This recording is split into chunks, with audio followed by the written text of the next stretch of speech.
नमस्कार दोस्तों, मैं N M Pandey platform education centre private limited के यूट्यूब चैनल पर आप सभी का हार्दिक स्वागत करता हूं। एनटीपीसी सीबीटी 1 में पूछे गए सवालों की एक बेहतरीन कड़ी लेकर फिर से मैं उपस्थित हुआ हूं। आज हम लोग इस सेशन की शुरुआत अपने क्वेश्चन नंबर 1 से करते हैं। क्वेश्चन नंबर 1 क्या कह रहा है, ध्यान देंगे। कह रहा है,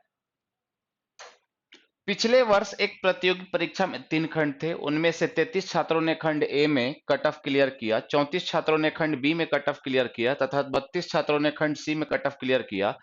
10 छात्रों ने खंड ए और बी में कट ऑफ क्लियर किया। 9 छात्रों ने बी तथा खंड सी में कट ऑफ क्लियर किया तथा 8 छात्रों ने खंड ए और खंड सी में कट ऑफ क्लियर किया। केवल एक खंड को क्लियर करने वाले छात्रों की संख्या बराबर थी और वह प्रत्येक संख्या कितनी थी? 21 के बराबर थी। तो बताइए कितने छात्रों ने सभी 3 खंडों को क्लियर किया? क्लियर किया, क्लियर किया। ध्यान देंगे, इस प्रकार से है ए बी सी। खंड ए में 33 छात्र, खंड ए में 33 छात्र, खंड बी, खंड सी, खंड बी में 34 छात्रों ने और खंड सी में 32 छात्रों ने। ध्यान दीजिएगा, खंड सी में कितना? 32 छात्रों ने। फिर कहा गया है कि 10 छात्रों ने खंड ए और बी का कट ऑफ क्लियर किया। ए और बी, ये पूरा 10 होगा ना, ये पूरा का पूरा आपका क्या होगा? पोर्शन 10 होगा। ए और बी पूरा का पूरा, ध्यान दीजिएगा। उसके बाद कह रहा है 9 छात्रों ने बी और सी, 9 छात्रों ने बी और सी, बी और सी 9। क्लियर है? उसके बाद कहा गया है 8 छात्रों ने ए और सी, 8 छात्रों ने ए और सी, ए और सी को क्लियर किया। केवल एक खंड को क्लियर करने वाले छात्रों की संख्या बराबर थी और वह संख्या, देखिए केवल एक खंड का मतलब ये वाला पोर्शन, ये वाला पोर्शन, ये वाला। तो ये 21, इधर भी क्या 21 और यहां भी क्या 21, ये तीनों का तीनों आपस में क्या है? बराबर है। तो हमसे पूछा गया है कि तो बताइए कितने छात्रों ने सभी 3 खंडों को क्लियर किया। मान लेते हैं कि तीनों खंडों को क्लियर करने वाले विद्यार्थियों की संख्या क्या थी? x थी। तीनों खंडों को क्लियर करने वाले विद्यार्थियों की संख्या क्या थी? x थी।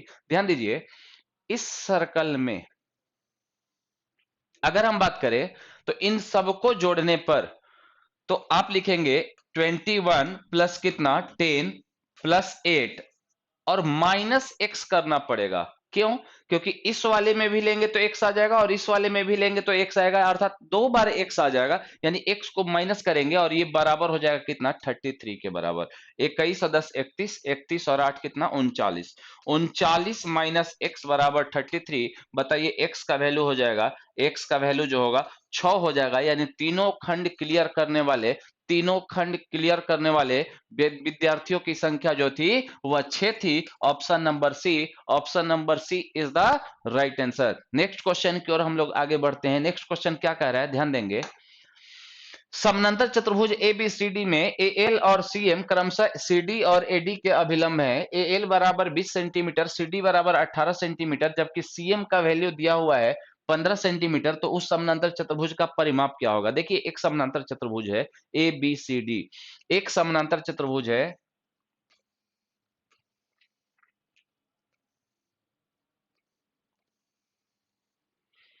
ए बी सी और डी। ध्यान देना है, क्या कहा गया है? एएल और सीएम, एएल और सीएम, सीएम ये वाला, एडी और सीडी, एएल ये वाला, एएल अभिलंब है, यहां 90 डिग्री है। कहा गया है एएल बराबर 20 सेंटीमीटर, ये आपका लेंथ दिया हुआ है 20 सेंटीमीटर। सीडी का लेंथ दिया हुआ है मेरे दोस्त कितना? 18 सेंटीमीटर। सीएम का वैल्यू दिया हुआ है, सीएम, सीएम का वैल्यू है 15 सेंटीमीटर और आपसे पूछ रहा है समानांतर चतुर्भुज का परिमाप। ध्यान दीजिएगा, ये 18 सेंटीमीटर है तो ये भी 18 सेंटीमीटर होगी। 18 18 36। अगर बीसी का लेंथ हम निकाल लेते हैं तो एडी का भी लेंथ वही होगा।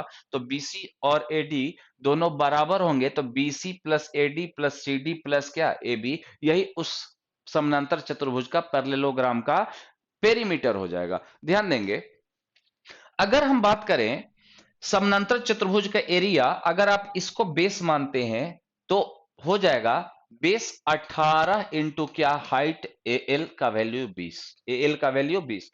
अगर आप इस एडी को बेस मानोगे, अगर एडी को आप बेस मानोगे तो सीएम आपका क्या होगा, लेंथ होगा, सीएम आपका क्या होगा, हाइट होगा, हाइट होगा। तो परपेंडिकुलर बीडी आपका परपेंडिकुलर वैल्यू 15 दिया हुआ है, अब जबकि एडी का वैल्यू नहीं दिया है तो एडी का वैल्यू हम निकाल लेंगे। यहां से 5 दिया 15, 5 चौका 20, 3 छक्का 18, यानी 6 चौका कितना 24। एडी का लेंथ आ गया मेरे दोस्त 24 सेंटीमीटर। अगर एडी का लेंथ 24 आ गया तो ये 24 और ये भी आपका कितना 24, तो हमसे पूछा गया था परिमाप क्या होगा, तो इसका परिमाप हो जाएगा 24 दूना कितना 48 प्लस 18 दूना कितना 36, 18 दूना कितना 36, जोड़ लीजिए 8 6 14, हासिल 1, 4 3 7 1 8, 84 सेंटीमीटर इस सवाल का सही आंसर होगा। 84 centimetre is the right answer. Option number A इस सवाल का सही उत्तर होगा। क्वेश्चन नंबर 3 की ओर हम लोग आगे बढ़ते हैं। क्वेश्चन नंबर 3 क्या कह रहा है, ध्यान देंगे। कह रहा है तीन निकटवर्ती मंदिरों में 3 इलेक्ट्रॉनिक घंटियां लगी हैं। इन मंदिरों के पुजारी 2, 3 और 5 मिनट के अंतराल पर अलग अलग समय पर ये घंटियां बजाने का निर्णय लेते हैं। यदि ये घंटियां पहली बार 8 बजे एक साथ बजना प्रारंभ होती है तो प्रातः 9 बजे तक वे कितनी बार एक साथ बजेंगी। ध्यान देंगे, अगर हम बात करें कि 2 मिनट, 3 मिनट और 5 मिनट का एलसीएम जो होगा वह एलसीएम हमारे पास आ जाएगा 30 मिनट, यानी 30 मिनट के बाद वे दोबारा एक साथ बजेंगी। 2, 3 और 5 का एलसीएम हो जाएगा कितना 30 मिनट, अर्थात 30 मिनट के बाद ये सब की सब घंटियां एक साथ बजेंगी। तो बताइए, आप कह सकते हैं कि सर 8 बजे पहली बार एक साथ बजी थी और 9 बजे, यानी समय का जो डिफरेंस है वो 1 घंटे का है। तो 1 घंटे में तो आप 2 बार तो ऐसे ही कहेंगे कि सर 1 घंटे में 2 बार बजेगी। लेकिन ध्यान देना है, ये बजना शुरू होने के बाद 2 बार बजेगी। बजना शुरू होने के बाद अगर आपसे पूछा जाए कि कुल कितनी बार बजेगी, तो एक बार प्रारंभ वाला और 1 घंटे में 2 बार, अर्थात टोटल 3 बार बजेगी। लेकिन अब हमारे पास ऑप्शन इसी प्रकार से लिखा हुआ है कि बजना शुरू होने के बाद 2 बार, बजना शुरू होने के बाद क्या 2 बार, यानी ऑप्शन नंबर क्या B is the right answer. Option number B इस सवाल का सही उत्तर होगा। नेक्स्ट क्वेश्चन की ओर हम लोग आगे बढ़ते हैं। क्या है नेक्स्ट क्वेश्चन, क्वेश्चन नंबर 4। यदि किसी समबाहु त्रिभुज की प्रत्येक भुजा को 3 गुना कर दिया जाए, ध्यान दीजिएगा समबाहु त्रिभुज का एरिया होता है √3/4 इंटू ए स्क्वायर, यानी भुजा ए स्क्वायर, भुजा ए स्क्वायर। कहा गया है मेरे दोस्त कि अगर भुजा को 3 गुना कर दिया जाए, ये 3 गुना हो जाएगा तो 3 गुना यानी 9 गुना। 3 का मतलब क्या, 3 का स्क्वायर कितना 9, अगर पहले 1 होगी तो अब क्या हो जाएगा 9, 3 हो जाएगा, और 3 का स्क्वायर कितना 9 होता है, इसलिए कहा गया है। तो बताइए नए समबाहु त्रिभुज का क्षेत्रफल क्या होगा, तो नए समबाहु त्रिभुज का क्षेत्रफल जो होगा, नए समबाहु त्रिभुज का क्षेत्रफल जो होगा पुराने वाले समबाहु त्रिभुज के क्षेत्रफल का 9 गुना हो जाएगा, 9 गुना हो जाएगा। प्रारंभिक त्रिभुज के क्षेत्रफल का क्या हो जाएगा 9 गुना हो जाएगा। Option goes to D, option goes to D, यानी इस सवाल का सही उत्तर आपका ऑप्शन नंबर डी होगा। नेक्स्ट क्वेश्चन की ओर हम लोग आगे बढ़ते हैं। नेक्स्ट क्वेश्चन हमारे पास क्या कह रहा है, क्वेश्चन नंबर 5। कहा गया है यदि समीकरण 2x² minus 8x minus m बराबर 0 का एक मूल यानी एक रूट्स 5/2 है, तो समीकरण का दूसरा मूल और m का मान क्रमशः क्या क्या होंगे। ध्यान दीजिएगा, आपको पता होगा कि द्विघात समीकरण में पहला रूट्स अगर अल्फा है और दूसरा रूट्स अगर बीटा है, तो अल्फा प्लस बीटा बराबर होता है बाबू -b/a। अल्फा प्लस बीटा बराबर -b/a और अल्फा इंटू बीटा बराबर लिखा जाता है c/a के।